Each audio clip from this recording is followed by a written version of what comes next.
Hello everyone. আজি video to for the beginners যিসকল ব্যক্তিয়ে startup কৰিছে ডাইৰেক্ট সেলিং ইন্ডাষ্ট্ৰি তেওঁলোকৰ কাৰণে ভিডিওটো বনোৱা হৈছে আৰু মই জানো যিসকল ব্যক্তিয়ে for the first time direct selling industry কৰি আছে তেওঁলোকৰ মাইন্ডত বহুতখিনি কনফিউজন থাকে যে মই কেনেকৈ কৰিম মই প্ৰথমতে সেমিনাৰ যাম নে মই 1 to 1 কৰিম নে মই লিষ্ট বিল্ডিং বনাম তেনেকুৱা বিভিন্ন ধৰণৰ আপোনালোকৰ মাইন্ডত কোৱেশ্চন আহি থাকে সো মই আপোনালোকক কিছুমান ষ্ট্ৰেটেজি লৈ আহিছো আপোনালোকৰ কাৰণে আৰু মই কৈছো যদি আপোনালোকে ষ্ট্ৰেটেজি হিচাপে কাম কৰে যদি আপোনালোকে যিকোনো বস্তু প্লেনিংত কাম কৰে নহয় তেতিয়ালে আপোনালোকৰ একো বস্তু আপোনালোকে অথলে না যায় সব বস্তু আপোনালোকৰ কি হ'বগৈ যি ধৰণে আপোনালোকে বিচাৰিছে হে ধৰণে আপোনালোকে পাবগৈ সো প্ৰথম ষ্ট্ৰেটেজিটো হৈছে যে মই বহুত শৰ্ট পিৰিয়ডত মই হেক কৰিম ভিডিওটো ঠিক আছে সো মই একেবাৰে শৰ্টকে কৈ আছো যদি ইয়াৰ বিষয়ে ইন ফিউচাৰ যদি অলপ দীঘলীয়াকৈ ডিটেইলছত কথা পাতিব লগিয়া হয় আমি পাতিম কিন্তু প্ৰথম আজি যেহেতু মই ভিডিওটো বনাইছো আপোনালোকৰ কাৰণে সো এটো কাৰণে মই বেছি দীঘলীয়া নকৰো সো প্ৰথম ফাৰ্স্ট পইণ্টটো হৈছে যে আপোনালোকে সদায় কি কৰিব লাগিব overthinking to আপোনালোকে এভয়েড কৰিব লাগিব ঠিক আছে নেসক যিকোনো মানুহে যদি যিকোনো বস্তুতে বিগিনাৰ্স সকল থাকে নহয় যে স্টাৰ্টআপ যেতিয়া প্ৰথমবাৰ কাৰণে কৰে সদায় কোৱেশ্চন ম্যাক্সিমাম কোৱেশ্চন আপোনাৰ মাইন্ডত আহি থাকে মই কৈছো আপোনালোকৰ মাইন্ডত যিমানে কোৱেশ্চন আহিব আপোনালোকক হিমানে আপোনালোকৰ আগফালে বাধা আহি থাকিব ঠিক আছে আপোনালোকে ওভাৰথিংকিং কৰি আপোনালোকৰ দিনটো গুছি যাবগৈ কিন্তু আপোনালোকে কামটো কৰিব নোৱাৰে হেতু কাৰণে আপোনালোকে ওভাৰথিংকিংটো এভয়েড কৰিব লাগিব আপোনালোকে বাদ দিব লাগিব বেছি ভাবনা বিলাক আপোনালোকে আনিব দিব নালাগিব হেতু কাৰণে যিসকল ব্যক্তিয়ে for the first time direct selling industry কৰি আছে আপোনালোকে ডাইৰেক্ট সেলিং ইন্ডাষ্ট্ৰি কৰা টাইমত আপোনালোকে যিসকল আপোনালোকৰ আপলাইনে আপোনালোকক জয়নিং কৰাইছে বা যিসকল ব্যক্তি আপোনালোকক দেখাই দিছে হেসকল মাত্ৰ আপোনালোকক এটা বা দুটা কাম কৰিব কব হেবিলাকে আপোনালোকে কৰি যোগ ওভাৰথিংকিং নকৰিব আপোনালোকে এভয়েড কৰি দিওক ওভাৰথিংকিং ঠিক আছে কাৰণ ওভাৰথিংকিং আপোনালোকৰ হয়তো আগবাঢ়িব নিদিবও পাৰে সেকেন্ড পইণ্ট হৈছে যে টাইগাৰ ষ্ট্ৰেটেজি টাইগাৰ ষ্ট্ৰেটেজি এটো কাৰণে কৈছো যে টাইগাৰ বিলাকৰ যদি আপোনালোকে প্লেনিং চাই বা কিংগৰ যদি আপোনালোকে হিয়তৰ ষ্ট্ৰেটেজিটো চাই হিয়তে প্লেনিং এনেকাকে কৰে যেতিয়া ভোক নালাগে একো নাখায় কিন্তু যেতিয়া হিয়তৰ ভোক লাগে তেতিয়া কি কৰে যিটো বস্তু হিয়তে গোল বনাই লয় যিটো হিয়তে টাৰ্গেট কৰি লয় হেটো যেতিয়ালৈকে হিয়তে ফুলফিল নকৰে তেতিয়ালৈকে হিয়তে হেটোৰ পিছে লাগি থাকে মানে মই ক'ব বিচাৰিছো যে যদি এটা সিংহক বা বাঘক যদি কি কৰে হিয়তক যদি টাইগাৰ বিলাকক যদি ভোক লাগিছে যেতিয়ালৈকে হিয়তে এটা হৰিণা নধৰিব তেতিয়ালৈকে হিয়তৰ গুটে দিনটো লাগিলে জি হৈ যা কিন্তু হি হৰিণা নধৰালৈকে একো নকৰিব বুজি পাইছে সো আপোনালোকে টাইগাৰ ষ্ট্ৰেটেজি বনাব লাগিব টাইগাৰ নিচিনাকৈ আপোনালোকৰ প্লেনিং কৰিব লাগিব যে যদি আপোনালোকে হসাকৈ ডাইৰেক্ট সেলিং ইন্ডাষ্ট্ৰি কিবা কৰিম ইয়াত মই যদি এটা হিষ্ট্ৰি ক্ৰিয়েট কৰিম বুলি ভাবিছে তেতিয়ালে আপোনালোকে টাইগাৰ নিচিনাকৈ আপোনালোকে কাম কৰিব লাগিব যেটো আপোনালোকে ফোকাস কৰিছে যে অহাকালিৰ মই সেমিনাৰ যাম আপোনালোকে সেমিনাৰ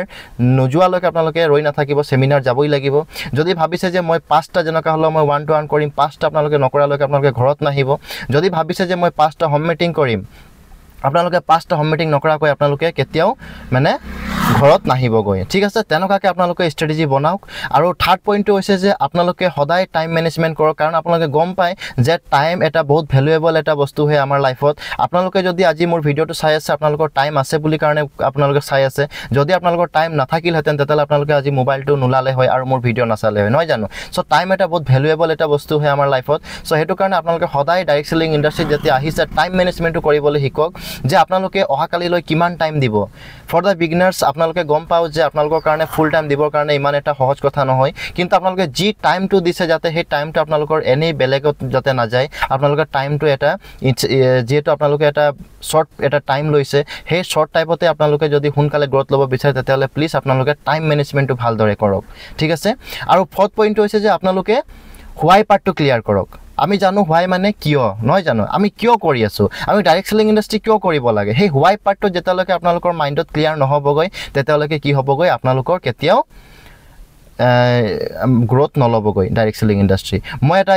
উদাহৰণ হিচাপে আপোনালোকক মই দেখাব বিচাৰিছো বা বুজাব বিচাৰিছো যে চক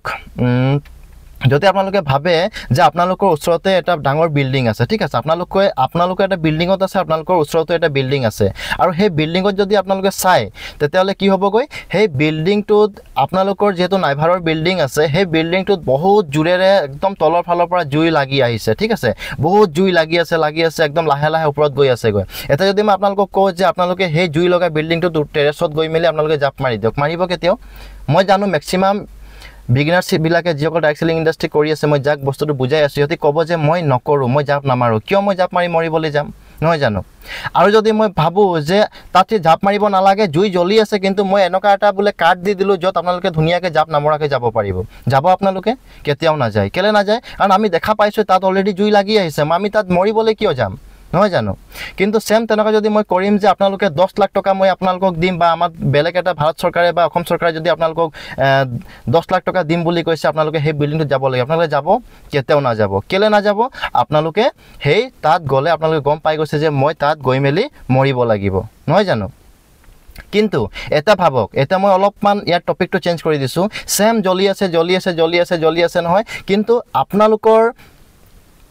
ভাল পোৱা মানুহ যিসকল ব্যক্তিক আপোনালোকে ভাল পায় মা দেউতা দাদা সৰু হুৰা মোৰ মৰম লগা ভণ্টিজনী এনেকা যদি আমাৰ গোটেইখিনি যদি মানুহখিনি তাত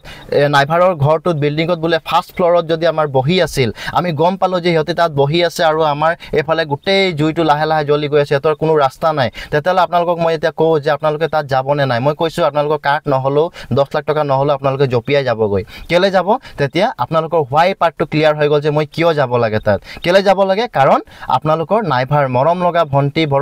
মৰম লগা ভাইটি আমাৰ মা দেউতা তাত আছে গৈ আমি তাক জনকা হলো বচাম লাগিলে মই মৰি যাম কিন্তু মোৰ ফ্যামিলিক বচাই আনিম নহয় জানো হেতু কেলে হল কাৰণ আপোনালোকৰ হোৱাই পাৰ্টটো ক্লিয়াৰ হৈ গল গৈ ঠিক আছে সো হে ধৰণে আপোনালোকে নিজৰ হোৱাই পাৰ্টটো ক্লিয়াৰ কৰিলেহে ডাইৰেক্ট সেলিং ইণ্ডাষ্ট্ৰি কৰিব পাৰিব মই কৈছো নহয় আপোনালোকক যেতিয়ালৈকে আপোনালোকে হোৱাই পাৰ্ট ক্লিয়াৰ নকৰে তেতিয়ালৈকে আপোনালোকে সদায় মন কৰিব যে ডাইৰেক্ট সেলিং ইণ্ডাষ্ট্ৰি সাকসেস হ'ব নোৱাৰে আজি চাব ম্যাক্সিমাম মানুহে সাকসেস নহয় গৈ আৰু মিনিমাম বিলাকেহে সাকসেস হৈ গৈ কেলে হয় কাৰণ হিয়তি হোৱাই পাৰ্টটো ক্লিয়াৰ কৰি লয় যিসকলে সাকসেস হয় ঠিক আছে তাৰ পাছত লাষ্ট পইণ্টটো হৈছে যে আমি হাও কেনেকৈ কৰিব লাগিব ঠিক আছে কেনেকৈ কৰিব লাগে আমি ডাইৰেক্ট সেলিং ইণ্ডাষ্ট্ৰি গোটেইখিনি আমি ষ্ট্ৰেটেজি বুজি পালো কিন্তু এটা নেক্সট স্টেপ লবৰ কাৰণে আমি গ্ৰোথ লবৰ কাৰণে কি কৰিম কেনেকৈ কৰিম সো সেই বস্তুটো হলে আপোনালোকে কি কৰিব লাগিব আপোনালোকে যি 4টা পইণ্ট এতিয়া খালে সেই 4টা পইণ্ট আপোনালোকে ভালদৰে কৰিব লাগিব সেই কৰিলে আপোনালোকে হাও পাৰ্টটো আপোনালোকৰ হৈ যাবগৈ ঠিক আছে সো এইখিনি আছিল আশা কৰিছো আপোনালোকক ভাল লাগিলে আৰু যিসকল বিগনাৰ্ছ আছে আপোনালোকে মই এটা ৰিকুৱেষ্ট কৰিছো যদি আহিছে হসাকৈ আপোনালোকে এটা হিষ্ট্ৰি ক্ৰিয়েট কৰিব গৈ আছে ভালদৰে লাগক ডাইৰেক্ট সেলিং ইণ্ডাষ্ট্ৰি এনেকা এটা ইণ্ডাষ্ট্ৰি হয় যাৰ কোনো কব গলে হিমা নাই আপোনালোকে যিমান সাকসেস লব বিচাৰিছে ইমান লব পাৰিব আপোনালোকৰ লাইফত যি আপোনালোকে ভাবে যি আপোনালোকক লাগে সেই গোটেইখিনি এভৰিথিং আপোনালোকে দিব পাৰিব নিজৰ লাইফত আৰু নিজৰ মা দেউতাক নিজৰ ঘৰখনক আপোনালোকে দিব পাৰিব হেচৰ কাৰণে এনেকা এটা ডাইৰেক্ট সেলিং ইণ্ডাষ্ট্ৰি হয় যিটো ডাইৰেক্ট সেলিং ইণ্ডাষ্ট্ৰিত আজি ইয়ং মানুহখিনি বহুতে লৈছে যিসকলে বুজি পাইছে বাট আপোনালোকে মন কৰিব যে আমি টাইগাৰ ষ্ট্ৰেটেজিত কৰিব লাগিব আৰু আমি হোৱাই পাৰ্ট ক্লিয়াৰ কৰিব লাগিব ঠিক আছে আজি মোৰ হোৱাই পাৰ্ট ক্লিয়াৰ হৈ গল হেতৰ কাৰণে আজি মই দিনে ৰাতি লাগি আছো আৰু মই এটা টাইমো এনেকা আহিব যে মই হিষ্ট্ৰি ক্ৰিয়েট কৰি দেখাম মোক বহুত মানুহে কয় যে তই ফেলাৰ হবি তই কেতিয়াও কৰিব নোৱাৰিবি কিন্তু মই এতিয়া গম পালো যে মই ফেলাৰ নহয় মই উইনাৰ হৈ দেখাম আৰু আমি সবে উইনাৰ হৈ দেখাব লাগিব ঠিক আছে so wish all the best thank U